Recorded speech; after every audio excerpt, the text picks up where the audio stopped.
Hello learners, welcome to learn on. Triple I T Hyderabad UG EE 2023 exam के लिए SUPR problems में maths का second video अब हम स्टार्ट करने जा रहे हैं। पहला वीडियो अगर आपने नहीं देखा है तो अभी जाके पहले उसे देख ले और साथ में इस वीडियो को भी कंप्लीट कर ले। इसके बाद एक तीसरा वीडियो भी आएगा और मैं डिस्क्रिप्शन में इन सब की PDF भी शेयर कर दूँगा। तो चलिए, सबसे पहला सवाल आपके सामने स्क्रीन पे है। 1 minus cos 2x into 3 plus cos x upon x tan 4x, इसकी हमें लिमिट निकालनी है where x tends to 0। JEE main 2013 का क्वेश्चन है। इजी है लेकिन अच्छा क्वेश्चन है, थोड़ा हमें सोचना पड़ेगा। अब देखिए, हमें जो फंक्शन यहाँ पे दिया है लिमिट निकालने के लिए वो क्या है। लिमिट हमें निकालनी है वेयर x टेंड्स टू 0। ठीक है, अब हमें पता है, आप इसे दो तरह से कर सकते हो लेकिन हम इसे एक इजी टेक्निक से भी करेंगे। अब cos 2x यहाँ पे है, 3 प्लस कॉस x है और नीचे हमें दिया है x इंटू tan 4x। अब इसे सॉल्व करने के लिए हम एल हॉपिटल लॉ भी लगा सकते हैं अगर ये 0/0 फॉर्म बन रहा हो तो, लेकिन जहाँ हमें एल हॉपिटल लॉ लगाना ज़्यादा कन्वीनियंट लगता है वहाँ ही लगाते चलिए। यहाँ अगर नहीं लगाए तो भी चलेगा, हम इसे दूसरी मेथड से सॉल्व करेंगे, जनरल मेथड से। अब इसे आप देखिए ये कैसा है। अब हमें पता है कि 1 माइनस कॉस 2x, इसका स्टैंडर्ड फॉर्मेट क्या होता है, 2 साइन स्क्वायर x होता है। ये जो एंगल होता है उसे हम हाफ कर देते हैं। तो सबसे पहले हम एक काम करेंगे, यहाँ पे लिखेंगे limit where x tends to 0 1 minus cos x। ये सब लिखने से पहले हम इसे थोड़ा सा अब चेंज करेंगे इसके फॉर्मेट को। वो कैसा होता है देख लीजिए। हम सबसे पहले ये न्यूमरेटर को लिखेंगे यहाँ पे 1 माइनस कॉस ऑफ 2x। इसके बाद ये न्यूमरेटर है इसका, ये है 3 प्लस कॉस ऑफ x और ये जो है x tan x। हम एक काम करेंगे यहाँ पे। अब देखिए, मैं यहाँ क्या करता हूँ, 1/tan 4x लिखता हूँ।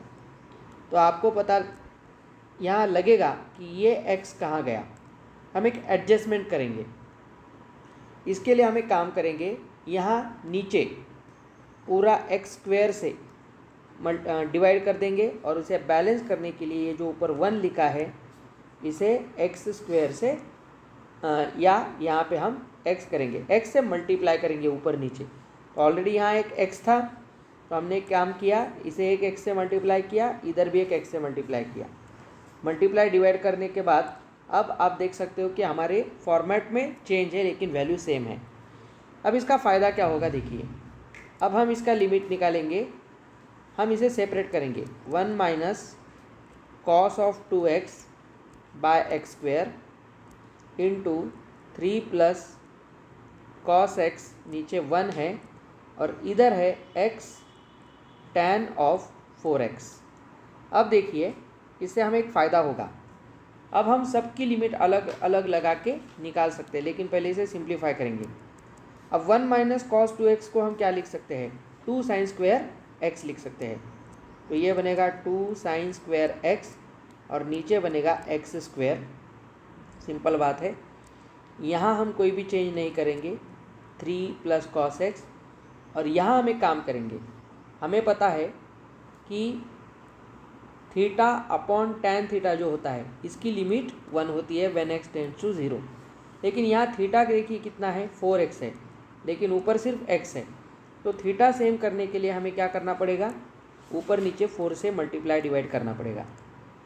हम एक काम करेंगे, ऊपर 4 से मल्टीप्लाई करेंगे तो ऊपर 4x बनेगा और एक्स्ट्रा 4 कैंसिल करने के लिए नीचे 4 से डिवाइड करेंगे। अब इससे हमें कुछ फ़ायदे मिलेंगे, जैसे अब हम सब पे सेपरेट लिमिट लगाएंगे। लिमिट x टेंड्स टू 0, ये 2 बाहर लीजिए, यहाँ पे इसे हम लिख सकते हैं साइन x और नीचे का x दोनों का स्क्वायर कॉमन निकालेंगे। सिमिलरली अब हमें लेनी है limit x tends to 0 3 plus cos x। यहाँ हम सीधा लिमिट लगा सकते हैं और इधर आप ले सकते हो लिमिट x टेंड्स टू 0, ये 1/4 आप बाहर निकालिए और आप किसे लिमिट लगाइए 4x upon tan of 4x। ठीक है, यहाँ तक क्लियर हो गया सबको।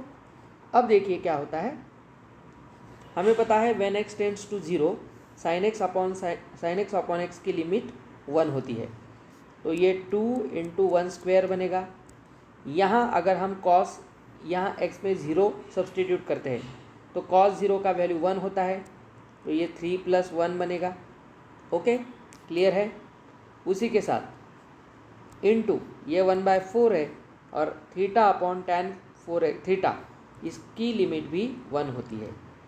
तो ये अब सिंपल हो गया। अब इसे सिंप्लीफाई करेंगे, ये बनेगा 2, इधर बनेगा 4 और इधर बनेगा 1/4। ठीक है, ये 4 4 कैंसल और हमारी फाइनल लिमिट कैलकुलेट हो गया आएगी 2। So that our final answer is option number 2। Clear है सभी को। चलिए नेक्स्ट सवाल की तरफ हम बढ़ते हैं। ये भी एक लिमिट का ही सवाल है। अब हम यहाँ पे एल हॉपिटल लॉ लगा सकते हैं, लॉपिटल रूल लगा सकते हैं। अब लॉपिटल रूल जो रूल है वो हम किस कंडीशन में लगाते हैं, जब लिमिट हम पुट करेंगे, x का वैल्यू सब्सटीट्यूट करेंगे तो ऊपर नीचे 0/0 फॉर्म या इनडिटर्मिनेट फॉर्म बनता है, तो हम लॉपिटल रूल लगा सकते हैं। लॉपिटल में हम क्या करते हैं, ऊपर नीचे सेपरेटली डिफ्रेंशिएट करते हैं जब तक डिनोमिनेटर का इनडिटर्मिनेट फॉर्म निकल ना जाए, तब तक हम ये काम कर सकते हैं। अब हमें ये जो लिमिट दी है ये क्या है, देखिए ये लिमिट है, चलिए लिमिट है, limit x tends to 0 x tends to 1 है, x टेंड्स टू 1 और फंक्शन है, देखिए क्यूब रूट ऑफ 7 + x²। हम इसे ऐसा लिखेंगे 7 + x² का 1/3 पावर, इसे हम ऐसे भी लिख सकते हैं। सिमिलरली 3 + x² का स्क्वायर रूट है, इसे 1/2 लिखेंगे और नीचे x - 1 बनेगा। अगर आप यहाँ पे x का वैल्यू सब्सटीट्यूट करते हो 1, तो ये 0/0 फॉर्म बनेगा। आप देख लीजिए, यहाँ पे 8 का क्यूब रूट 2 बनेगा, यहाँ पे 4 का स्क्वायर रूट 2 बनेगा, 2 - 2 0 और नीचे 1 - 1 0। तो ये 0/0 फॉर्म है, 0/0 फॉर्म है, तो हम यहाँ पे लॉपिटल रूल लगा सकते हैं। सो लॉपिटल रूल हमें बताता है, ठीक है। अब ये रूल से हम क्या करेंगे, ऊपर नीचे सेपरेटली डिफ्रेंशिएट कर देंगे। ओके, अब डिफ्रेंशिएट करेंगे तो ये फंक्शन क्या बनेगा, चलिए काम करते हैं, हम इसे कॉपी कर लेते हैं।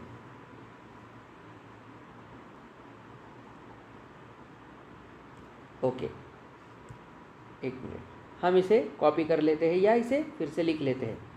अब लॉपिटल रूल में काम होता है, अब सिर्फ आपको क्या करना है, डिफ्रेंशिएशन करेक्ट करना है।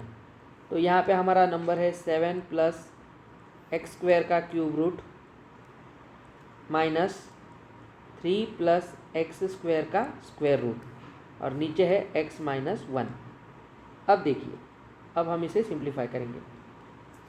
हमें पता है जो x⁻n होता है उसका डिफ्रेंशिएशन क्या है, nx⁻n - 1, हम यही यहाँ पे यूज़ करेंगे। तो यहाँ n की वैल्यू है 1/3, तो 1/3 n, x है 7 + x² और 1/3 जो है उसमें से -1 करेंगे तो ये -2/3 आएगा।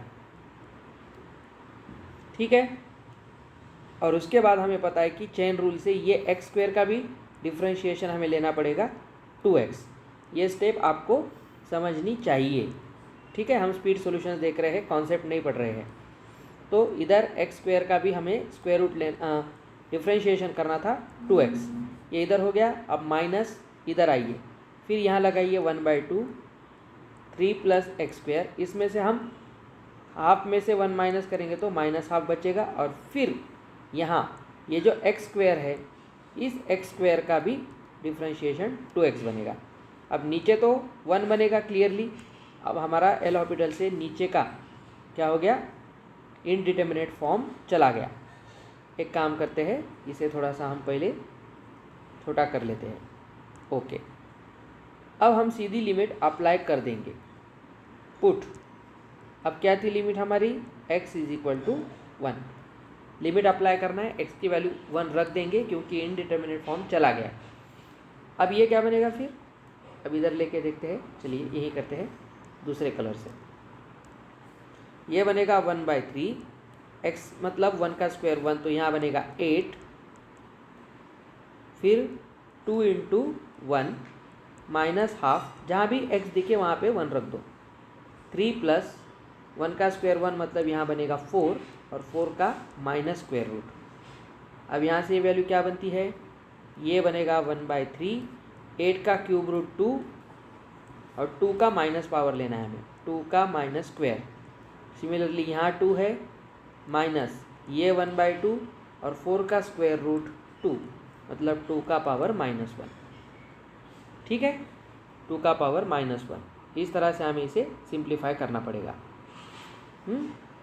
ओके, यहाँ पे ये माइनस नहीं होगा, इसके साथ ये 2 मल्टीप्लाई हो जाएगा। अब देखिए, इस 2 से ये 2 कैंसिल कर दीजिए आप, और यहाँ पे आप देख सकते हो 1/3, 2 का निगेटिव पावर 2 है, तो मतलब वो 1/4 बनेगा, 1/4, और इधर 2 का पावर -1। ठीक है, इसके बीच में यहाँ पे माइनस है, एक माइनस है यहाँ पे, ये माइनस हम लगा देंगे, और यहाँ पे बनेगा 1/2। अब ये सवाल ख़त्म हो गया है। अब देखिए, इससे हमारा आंसर क्या बनेगा, देखिए ये कितना था, 1/3, 1/3 और 2/4। ओके, तो ये फाइनली बनेगा, यहाँ पे करते हम 1/12 माइनस 1/2। जब आप इसे सिंप्लीफाई करोगे तो ये बनेगा 2 -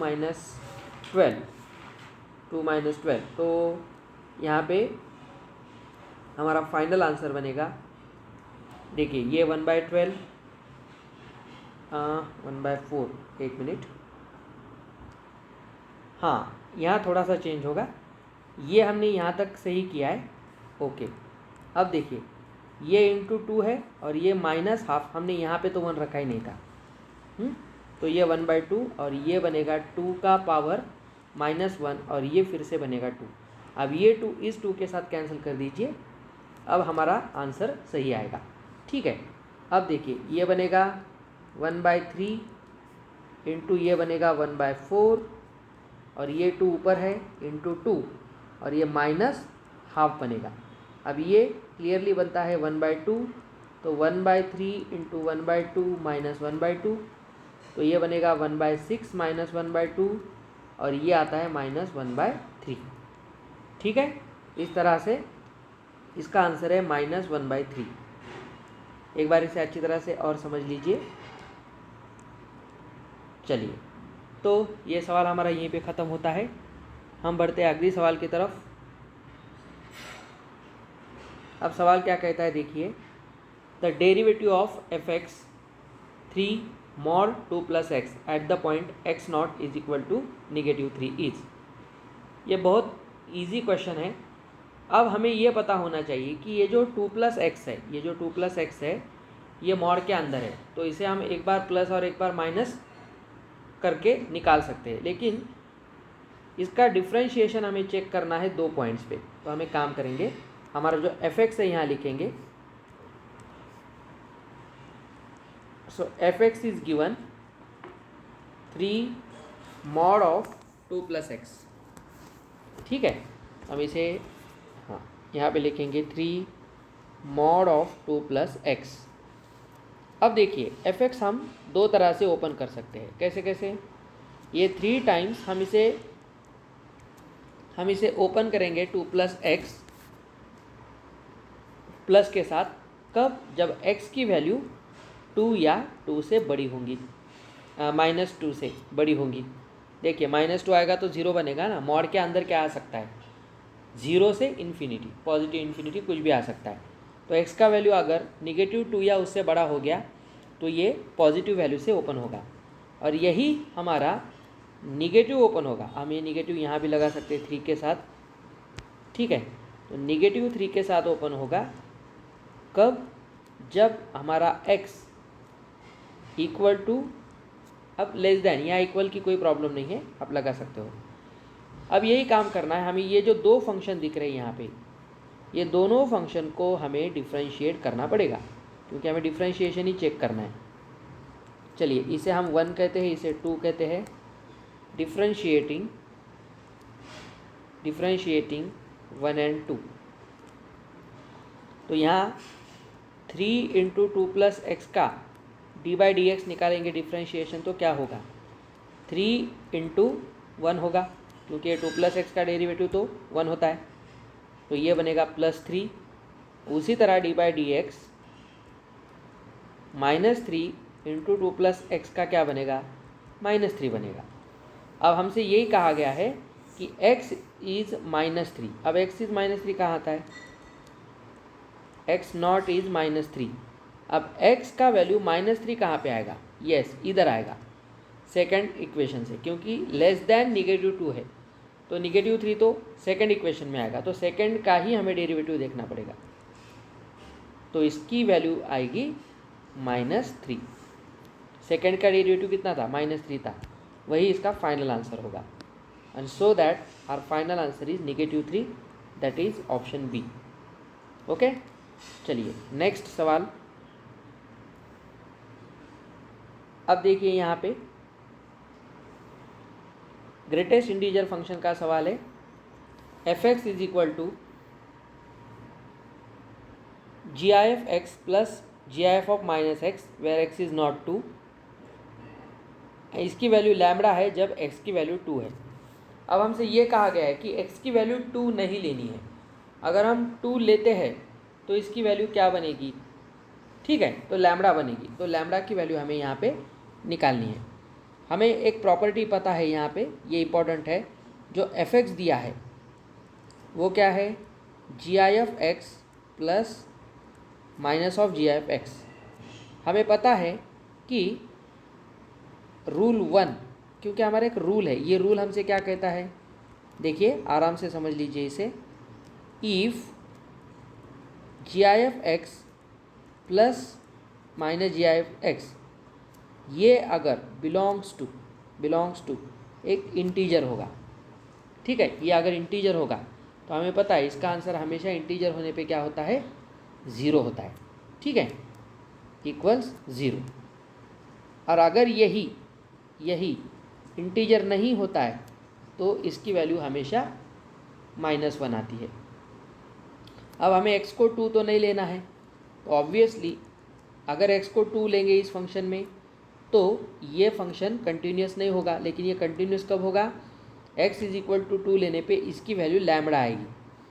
तो हम x की वैल्यू 2 लेके देखते हैं, 2 प्लस -2, ठीक है, 2 प्लस -2 हम लेके देखते हैं।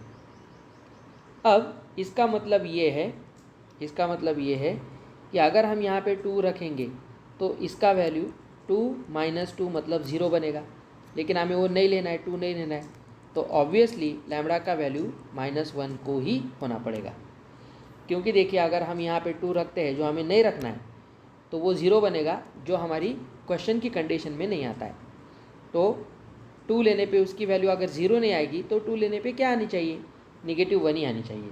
सो that our answer is option A. Clear है? चलिए नेक्स्ट क्वेश्चन की तरफ हम बढ़ते हैं। फिर डिफ्रेंशिएशन का ही सवाल है। द फंक्शन f(x), यहाँ पे लिखता हूँ मैं फंक्शन, जो f(x) है वो क्या दिया है? x² - 1 mod of x² - 3x + 2 plus cos of mod x। हमसे कहा है किस पॉइंट पे ये डिफरेंशिएबल नहीं है, ये हमें चेक करना है। बहुत इजी है, हम करके देखते हैं। चलिए अब हम एक काम करेंगे, हमारे जो फंक्शन को हम थोड़ा सिंप्लीफाई करेंगे। x² - 1 को हम क्या लिख सकते हैं? a - b a + b x - 1 x + 1। अब ये जो मॉड है इसके अंदर हम इसे फैक्टराइज करेंगे। x² - 3x + 2 का फैक्टराइजेशन क्या होता है? x - 1 x - 2, ठीक है, प्लस कॉस, अब इधर कॉस को हम मॉड से बाहर निकालेंगे तो x बनेगा। अब आप देख सकते हो यहाँ पे, ठीक है, अब इसमें एक नंबर हमें ऐसा मिलेगा जो डिफरेंशिएबल है, लेकिन एक टर्म ऐसी मिलेगी जो डिफरेंशिएबल नहीं है। अब कौन सी? ये जो अंडरलाइन की वाली टर्म है ये मॉड है। हमें पता है मॉड्यूलस फंक्शन का ग्राफ कैसे होता है, शार्प कॉर्नर का आता है। अब शार्प कॉर्नर में फंक्शन कभी भी डिफरेंशिएबल नहीं होता है, ये हमें पता है क्योंकि वहाँ टेंजेंट नहीं बनेगी, ठीक है। और डिफरेंशिएशन का मीनिंग ही टेंजेंट बनाना होता है। तो हमें ये समझ में आना चाहिए कि x minus 1, x plus 1 and cos x are differentiable.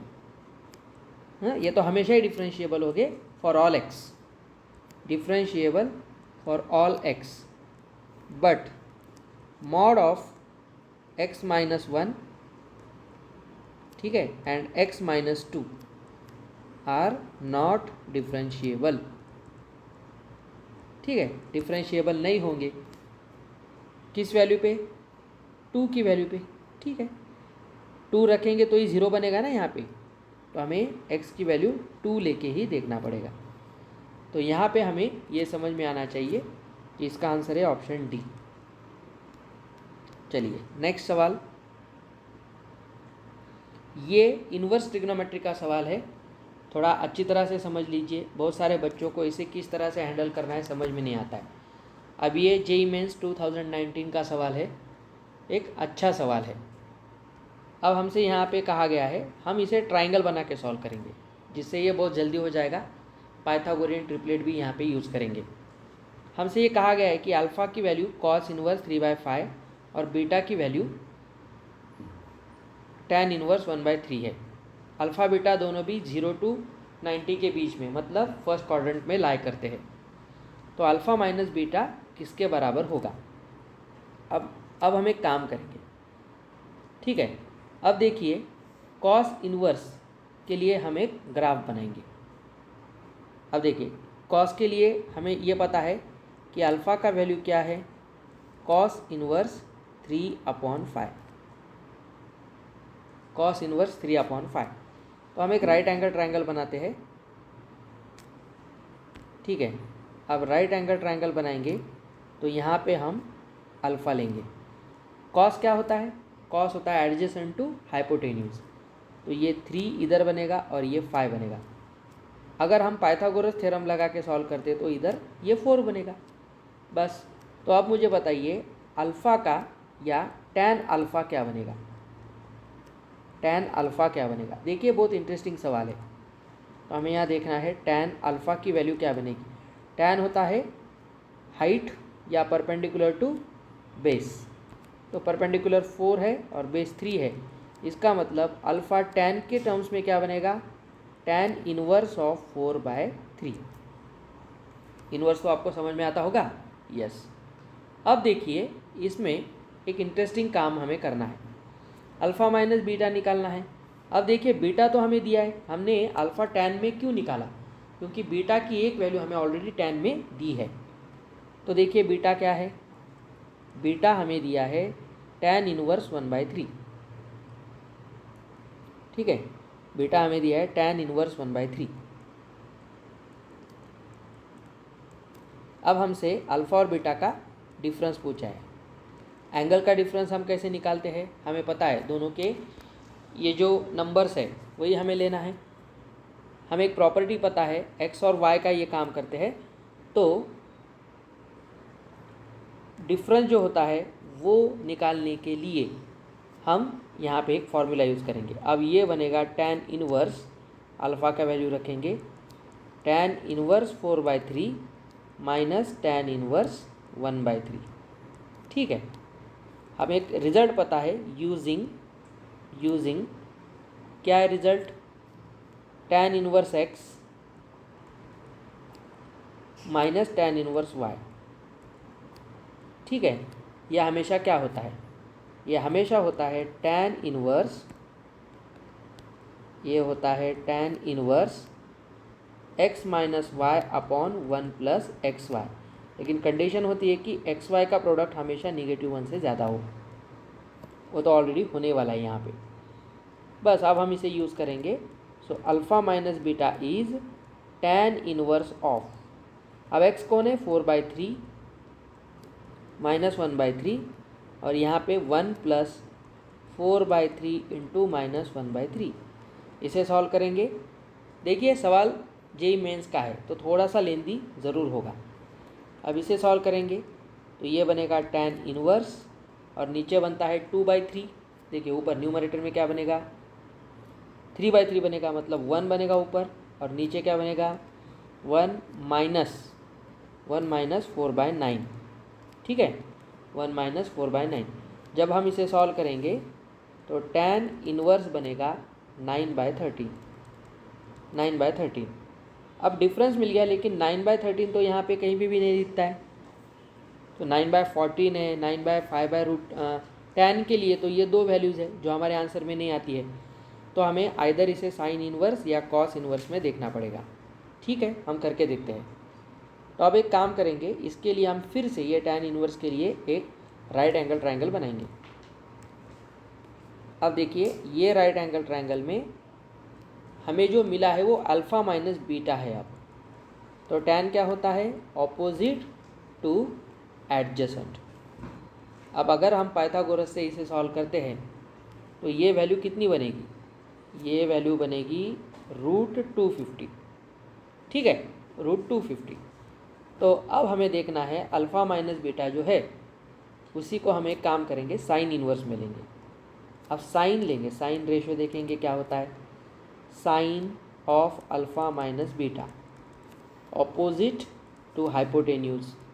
चलिए साइन को चेक करेंगे हम, तो ये 9 और इसे हम क्या लिख सकते हैं, इसे हम लिख सकते हैं 25 × 10। ठीक है स्क्वायर रूट निकालने के लिए, तो ये बनेगा 9 और ये बनेगा 5√10। तो इस तरह से हमें ये समझ में आता है कि जो साइन इनवर्स है वो क्या बनेगा। ठीक है ये जो अल्फ़ा माइनस बीटा है ये एक्चुअली क्या बनेगा, साइन इनवर्स ऑफ 9/5√10। यस, तो ये हमारे फोर्थ ऑप्शन के साथ मैच हो रहा है। So final answer is option 4। ठीक है ऑप्शन डी। इसे 2 बार देखिए, अच्छी तरह से समझ लीजिए। चलिए इसके बाद ये एक इंटरेस्टिंग सवाल है। सेट में हमें एडिशन थ्योरम यूज़ करते हुए काम करना है। यहाँ ABC 3 इवेंट्स है, जैसे प्रोबेबिलिटी ऑफ A 0.6 है, B की प्रोबेबिलिटी 0.4 है। ठीक है उसी के साथ यहाँ पे शायद एक चेंज करना पड़ेगा हमें, सेम प्रोबेबिलिटी आ गई है यहाँ पे, P of B is 0.4। Okay, और ये जो 0.5 है ना इसे हम चेंज कर लेंगे क्वेश्चन में, ये प्रोबेबिलिटी ऑफ C होगी। ठीक है इसे चेंज कर लीजिए। अब हमसे यहाँ कहा गया है A यूनियन B की प्रोबेबिलिटी 0.8 है, A intersection B intersection C दिया है। अगर तीनों का यूनियन की प्रोबेबिलिटी इक्वल टू और ग्रेटर देन 0.85 है, then interval of values B intersection C क्या होगा। देखिए थोड़ा सा अलग सवाल है, हम इसे अब अच्छी तरह से सॉल्व करेंगे। सब वैल्यूज़ एक तो वीडियो पॉज करके साइड में लिख लीजिए, फिर आपको समझ में आएगी। हमें पता है यूनियन का 3 सेट के लिए क्या फॉर्मूला होता है, ये फॉर्मूला होता है P of A plus P of B plus P of C।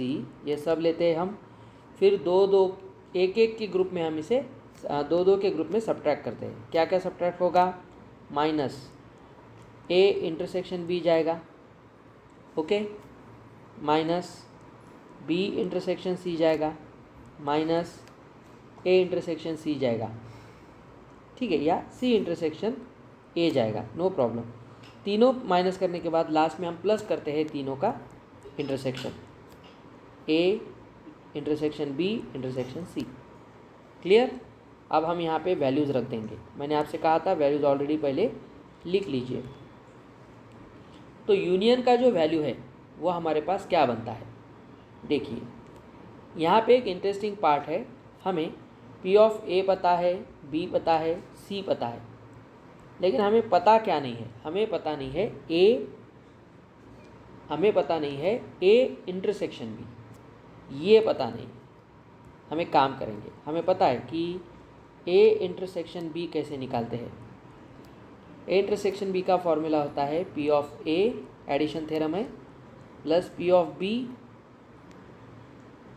Of B minus इसका यूनियन हम लेते हैं। ओके, अब यूनियन तो हमें क्वेश्चन में दिया है, क्वेश्चन में हमें यूनियन कितना दिया है 0.8।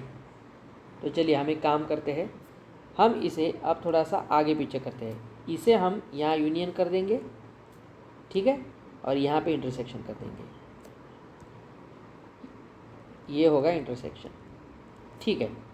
अब यूनियन का वैल्यू हमें यहाँ दिया है 0.8, पी ऑफ ए का वैल्यू है 0.6, बी का वैल्यू है 0.4। अब इससे हमें ए इंटरसेक्शन बी मिलेगा, कितना होता है, ये होता है 1, ये इधर जाके माइनस होगा, तो क्लियरली आप कर सकते हो ए इंटरसेक्शन बी का वैल्यू आएगा 0.2। ये आना ज़रूरी था, तभी हम इसे ऊपर रख सकते हैं। अब हमारा फाइनल आंसर इधर कैसा बनता है देखिए, तो यूनियन क्या होगा, पी ऑफ ए कितना है 0.6, बी है 0.4, सी है 0.5, ठीक है। अब माइनस करना है, माइनस हमें पी यहाँ पे इंटरसेक्शन सी, क्योंकि ये तो हमारे सवाल में पूछा है कि ये कौन से रेंज में रहेगा, ठीक है, और सी इंटरसेक्शन ए, 0.3 दिया है हमें, और अभी हमने ए इंटरसेक्शन बी निकाला है 0.2, ठीक है, और प्लस तीनों का हमें क्या लेना था, ये देखिए ए बी सी तीनों का यहाँ पे 0.2 दिया है। तो अब देखिए ये पूरा सॉल्व हो जाएगा, 0.2 दो बार आएगा शायद, एक बार माइनस में आएगा, एक बार प्लस में आएगा, यस, एक रह गया था यहाँ पे, हम इसे इसका ए, ये जो अभी हमने निकाला इसका रह गया था, तो ये प्लस वाला तो एक आएगा, प्लस 0.2 आएगा इसका, ये तीनों के इंटरसेक्शन का रहेगा कौन सा, ये माइनस वाला जो हमने यहाँ पे निकाला है। बस अब हम इसे सॉल्व करेंगे, जब आप इसे पूरी तरह से सॉल्व करोगे, ठीक है, पूरी तरह से सॉल्व करोगे तो हमें ये बताया गया है कि ये वैल्यू जो है पूरी, ये कितनी आएगी, देखिए ये पूरी आएगी 1.2। ये पूरा जब हम यहाँ तक सॉल्व करेंगे तो ये आएगा 1.2 minus probability of B intersection C. अब हमें पता है कि प्रोबेबिलिटी जो होती है टोटल में से हम इसे माइनस कर देंगे, तो ये एक्चुअली ये किसकी वैल्यू है, ये तो A union B union C की वैल्यू है। तो बस हमें यही कहा गया है कि A union B union C 0.85 से इक्वल या बड़ा है। हमें पता है किसी भी प्रोबेबिलिटी, इवेंट की प्रोबेबिलिटी 0 और 1 के बीच में ही रहती है। तो हम देख सकते हैं कि probability of A union B union C is equal to और ग्रेटर देन 0.85 इक्वल टू और लेस देन 1। अब ये यूनियन को हम ये लिख सकते हैं, अब यही तो हमें पूछा है, तो यहाँ होगा 0.85, उसके बाद इज इक्वल टू और लेस देन किससे, आप ये देखिए किससे छोटा है, इससे, मतलब 1.2 minus probability of B intersection C और 1। अब जब हम इसे सॉल्व करेंगे 1.2 सबकी तरफ से हम सब्ट्रैक्ट करेंगे, ठीक है, तो फाइनली इसका जो वैल्यू हमें मिलता है, आप इसे सिंप्लीफाई कर दीजिए, तो यहाँ पे आएगा 0.2 और इधर बनेगा 0.35। तो ये हमारी फाइनल रेंज है जिसमें बी इंटरसेक्शन सी होगा, ठीक है। तो ये ऑप्शन कहाँ पे मैच होता है, 0.2 और 0.35, ऑप्शन ए। दो बार देखिए इसे, इम्पोर्टेंट क्वेश्चन है। चलिए ठीक है, तो अब आज के वीडियो में यहाँ तक ही हम रुकेंगे, इसे एक बार अच्छी तरह से देख लीजिए, फिर हमारे पार्ट 3 का वीडियो आज ही थोड़ी देर में आ जाएगा। उसके बाद हमारे ये तीनों वीडियो में एक पूरे चैप्टर्स हमने लगभग कवर कर लिए होंगे, ठीक है। तो यहाँ भी हम रुकते हैं, टिल देन गुड बाय।